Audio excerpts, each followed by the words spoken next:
So here question is A equal to 1 2 3 up to 9 एक set है और are दो ऑर्डर्ड पेयर के बीच में रिलेशन है, ठीक है। और किस टाइप का रिलेशन है, A plus D equal to B plus C, और प्रूफ करना है कि ये इक्वेलेंस रिलेशन है। तो यहाँ पे आप अगर देख सकते हो दो एलिमेंट के बीच में रिलेशन ना देके दो ऑर्डर्ड पेयर के बीच में रिलेशन दिया हुआ है। किस टाइप का रिलेशन है, तो यहाँ पे पहले समझाने का कोशिश करते हैं। रिलेशन को समझ लो कि A plus D equal to B plus C, यानी दो ऐसा ऑर्डर्ड पेयर है जिसमें ए दोनों जो एक्सट्रीम में है, ए दोनों का एडिशन और ए दोनों जो मिडिल में दिख रहा है, ए दोनों का एडिशन सेम है, ठीक है। तो बस ए रिलेशन को ऐसे ही समझ के बनाना है। सबसे पहले इक्विवेलेंस रिलेशन प्रूफ करने के लिए प्रूफ करना होगा कि ये रिफ्लेक्सिव होगा, सिमेट्रिक होगा एंड ट्रांजिटिव होगा, ठीक है। तो सबसे पहले देखो रिफ्लेक्सिव का कंसेप्ट क्या होता है कि आपको प्रूफ करना होता है कि ए का रिलेशन सिर्फ ए के साथ हो। अगर एलिमेंट लेते हैं तब, अगर ऑर्डर्ड पेयर के फॉर्म में है, ठीक है, ए एलिमेंट के लिए हम लोग प्रूफ करते हैं। अगर ऑर्डर्ड पेयर के फॉर्म में है तो आपको प्रूफ करना होगा कि ए बी का रिलेशन ए बी के साथ हो। यानी कि देखो जो यहाँ पे है वो खुद से ही रिलेटेड होना चाहिए, जैसे इस केस में था कि ए का रिलेशन ए के साथ, वैसे ही ए बी का रिलेशन ए बी के साथ होना चाहिए। अगर ए आप प्रूफ कर देते हो इसका मतलब ए रिफ्लेक्सिव हो जाएगा। तो इसको प्रूफ करने के लिए देखो क्या करना होगा कि यहाँ पे आप चेक कर सकते हो कि ए बी का रिलेशन सी डी के साथ था। किस टाइप से था, तो ए प्लस डी, तो हमको चेक करना है ए बी का रिलेशन ए बी के साथ। तो ए बी का रिलेशन ए बी के साथ चेक करने के लिए यहाँ पे आप देखो ए बी का रिलेशन ए बी के साथ हम यहाँ पे चेक करेंगे कि ये दोनों एक्सट्रीम का एडिशन, यानी कि A plus B equal to क्या बी प्लस ए है, तो आंसर है कि यस है, ठीक है। ए प्लस बी और बी प्लस ए सेम चीज़ है, तो इसीलिए हम लिख सकते हैं यहाँ से कि ये दोनों सेम है, मतलब इक्वल है।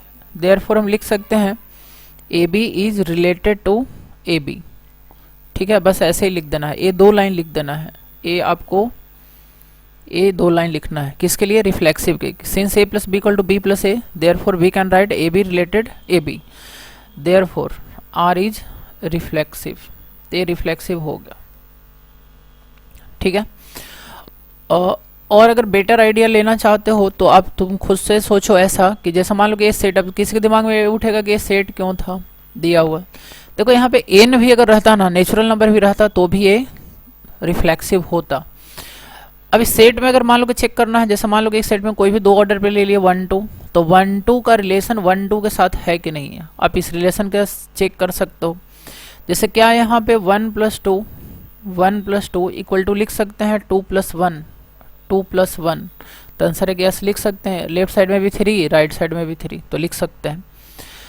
तो हमेशा होगा कोई भी ऑर्डर्ड पेयर 1 और 9 के बीच में ले लो आप, जैसे मान लो कि 3 7 ले लिए, तो क्या 3 7 का रिलेशन 3 7 के साथ है, तो यस होगा।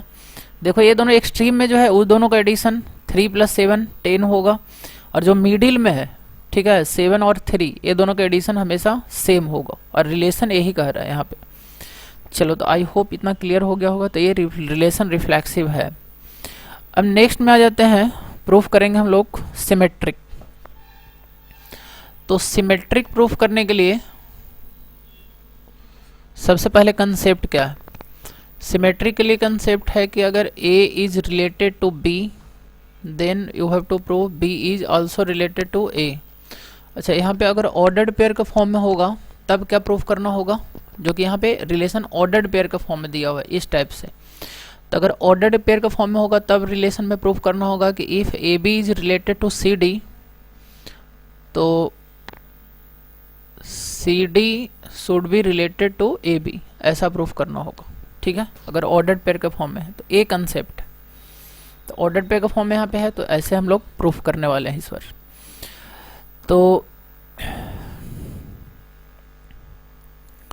इसको प्रूफ करने के लिए सबसे पहले हम लोग क्या करते हैं यहाँ पे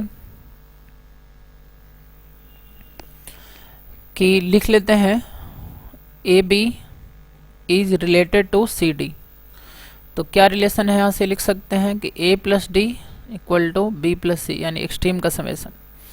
अब देखो इसके आधार पे हम लोग को क्या प्रूफ करना होगा, तो ए वाला प्रूफ करना होगा, ए ऑलरेडी लिखा हुआ है और इसके आधार पे नीचे वाला प्रूफ करना है। यानी कि क्या प्रूफ करना है यहाँ से, तो एक्सट्रीम का एडिशन मतलब कि C plus B equal to middle का एडिशन मतलब डी प्लस ए प्रूफ कर देना होगा। ठीक है, तो इसके आधार पे प्रूफ किया जा सकता है। देखो यहाँ पे बी प्लस सी को हम लेफ्ट साइड में लाए और ए प्लस डी को राइट साइड में ले गए। B plus C can be written as C plus B commutative law and A plus D को हम डी प्लस ए भी लिख सकते हैं।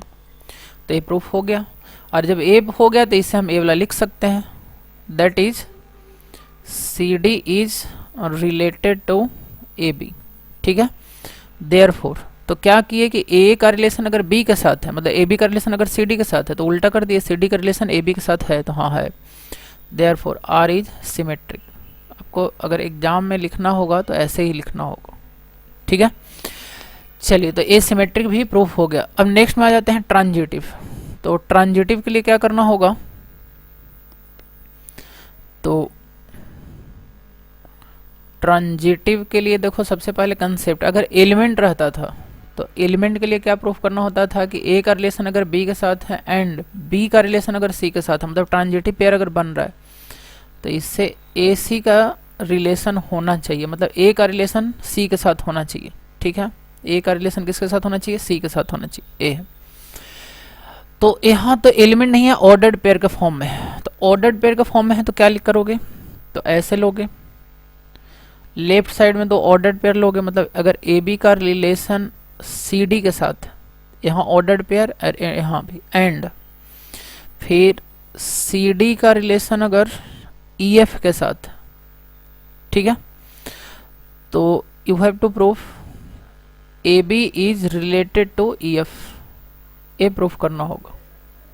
ठीक है, तो ए कंसेप्ट हो गया ट्रांजिटिव के लिए। अब इसको प्रूफ करने के लिए हम लोग क्या करेंगे कि सबसे पहले यहाँ पे लेके चलते हैं कि if A B related C D and C D related E F, तो अगर ए बी का रिलेशन सी डी के साथ है, इसका मतलब क्या है कि एक्सट्रीम का addition A plus D equal to middle का एडिशन मतलब बी प्लस सी, एंड और इसमें भी वैसे ही एक्सट्रीम का addition C plus F equal to D plus E. तो ये दोनों हम लोग को पता है, और इसके आधार पे ए वाला प्रूफ करना है कि ए बी का रिलेशन ई एफ के साथ होना चाहिए। इसका मतलब you have to proof A plus F, यहाँ भी एक्सट्रीम का addition equal to B plus C, A आ जाए। ए प्लस एफ, ये दोनों रिजल्ट के आधार पे अगर आप प्रूफ कर देते हो कि A plus F equal to B plus E, then we can say it is transitive. तो कैसे करेंगे, तो आप इसको करने के लिए क्या करोगे, इसको इक्वेशन 1 ले लेना और इसको इक्वेशन 2 ले लेना और दोनों को ऐड कर देना 1 प्लस 2। तो देखो यहाँ पे अगर ऐड कर दें 1 plus D plus C plus F, दोनों का एल एच एस को ऐड कर दिया, यहाँ पे इसका एल एच एस और इसका एल एच एस, और इसी तरह से आर एच एस को ऐड कर दिया, B plus C plus D plus E. तो यहाँ पे आप देख सकते हो कि सी सी कैंसिल हो जाएगा और डी कैंसिल हो जाएगा।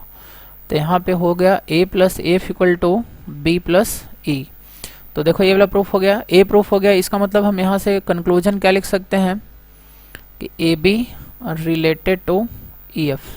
ठीक है, तो हम प्रूफ कर दिए कि ए बी का रिलेशन किसके साथ है, ए बी ई एफ के साथ है, मतलब कि ट्रांजिटिव पे अगर बनेगा तो A B is related to E F, तो ये प्रूफ हो गया, देयरफॉर इट इज ट्रांजिटिव। तो तीनों रिलेशन प्रूफ हो गया, सिमेट्रिक भी है, रिफ्लेक्सिव भी है एंड ट्रांजिटिव है, therefore it is equivalence relation.